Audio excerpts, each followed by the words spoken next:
Going quietly into the night, and 'twill be a joy to watch. Grab your popcorn, junior mints, or whatever makes you happy. The real show is about to begin. This will be true reality TV.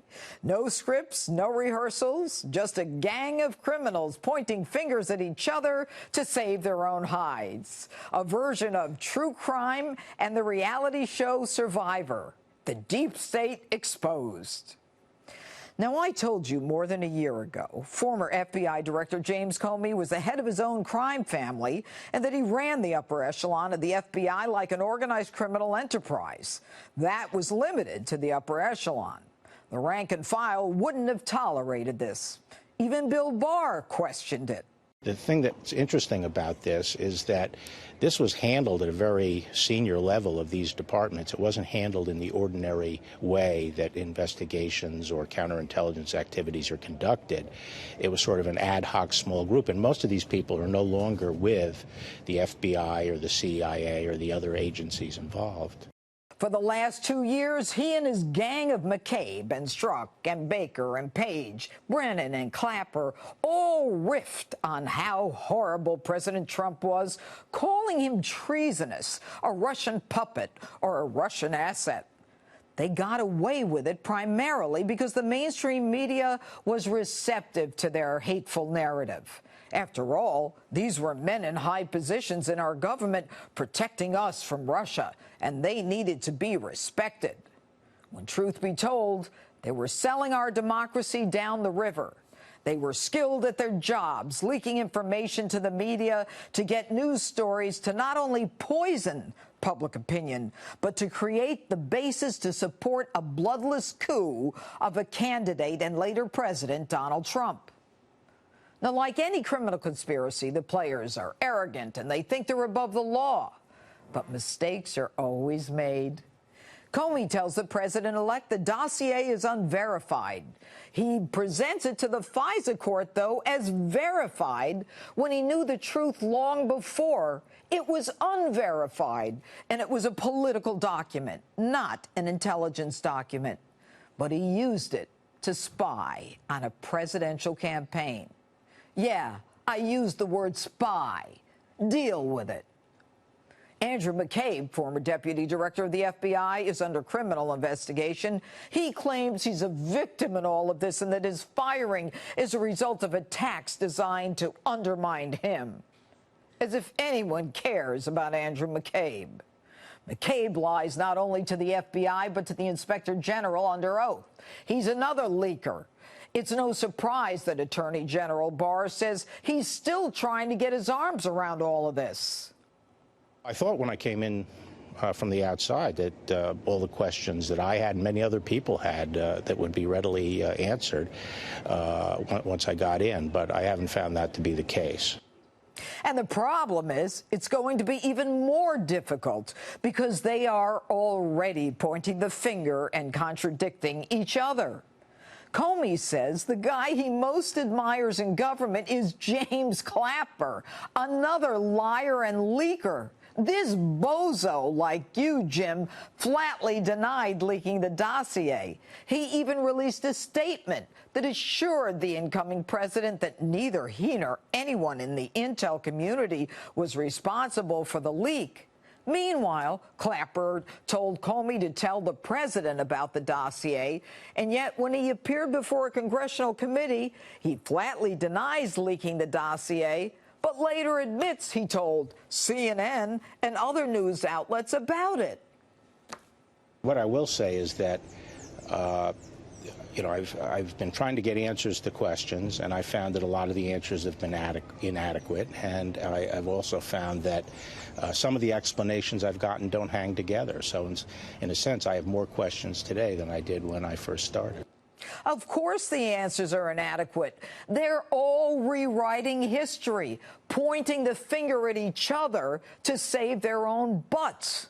Comey is now trashing Rod Rosenstein, saying Rosenstein didn't have anywhere near the inner strength to stand up to Donald Trump. I knew he didn't. Rosenstein then goes back at Comey and says, I will not sit here and listen to James Comey analyze my character. I'm not going to put up with it.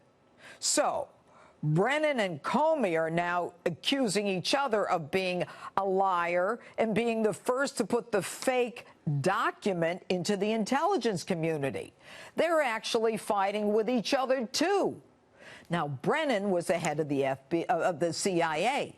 He says the recent review of their actions is crazy. It's nothing more than a fishing expedition. Have you noticed that John Brennan, always uses the excuse, I had bad intelligence? This guy was the head of the CIA. It's called the Central Intelligence Agency for a reason. Focus on intelligence. Maybe Brennan and Comey, who are accusing each other, are both right. They are both lying. And the amazing part of all this is that there's no more denying the existence of a deep state. Instead, they're saying, hey, it wasn't me. Now, James Baker, the former FBI top lawyer accused of illegally leaking to authorities, actually goes on the Skullduggery podcast, and he points the finger at Comey, saying folks in the FBI worried that Comey was trying to blackmail Trump a la J. Edgar Hoover style, but that he's confident he did nothing wrong, although mistakes will certainly be found. Here's the bottom line, folks. This finger-pointing is not happening between lawyers in private rooms. It's happening in the public square for all to see. They know that Bill Barr is a serious prosecutor who has appointed another serious prosecutor, John Durham, to review the origins of the Trump-Russia investigation. And try as the New York Times will, this is not an inquiry.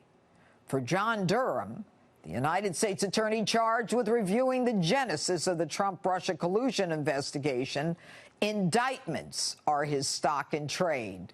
He is looking into the CIA's role and the FBI's role, which will inevitably lead him to the roles of Susan Rice, Samantha Power, and good old Loretta Lynch, all compromised by their political agenda to destroy Donald Trump. And to hell with America. Now, I told you last week that Bill Barr was a cool cat.